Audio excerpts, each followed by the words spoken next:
L'actualité, c'est également, depuis la loi Macron de 2016 et la privatisation de l'examen du code de la route, le secteur des auto-écoles qui voit le nombre des fraudes augmenter, aussi bien du côté des structures d'apprentissage que des centres de permis de conduire ou même des candidats. Ce mardi, la préfecture de l'Aube organisait un premier contrôle inopiné dans l'agglomération troyenne. Voyez ce reportage de Clément Meunier et Olivier Mayer.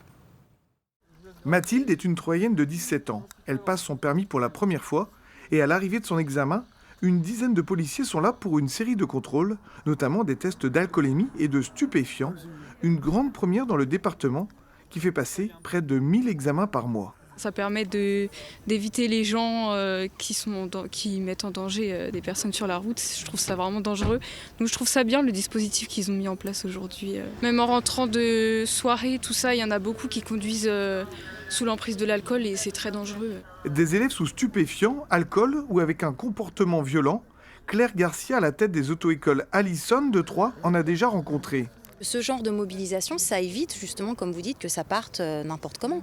Et ça permet de rappeler que on est une profession qui est réglementée, on doit respecter les règles au même titre que nos élèves, donc c'est plutôt bien.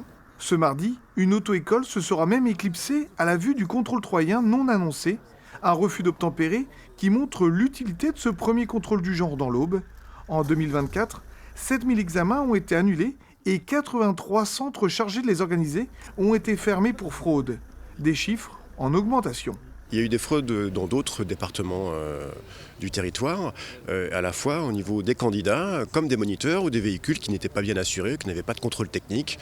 Et puis bien sûr, je n'ai pas mentionné les contrôles de stupéfiants et les contrôles d'alcoolémie, puisqu'on a eu l'an dernier, lors des assises de la sécurité routière dans le département, de nombreuses auto-écoles qui se sont plaints de ces nouveaux fléaux et qui ont demandé un appui plus régulier des forces de l'ordre au niveau des centres d'examen et du permis de conduire. Contrôler pour éviter toute dérive dans une profession en pleine mutation, cela a du sens. Les contrôles de ce type devraient d'ailleurs se multiplier dans les prochains mois.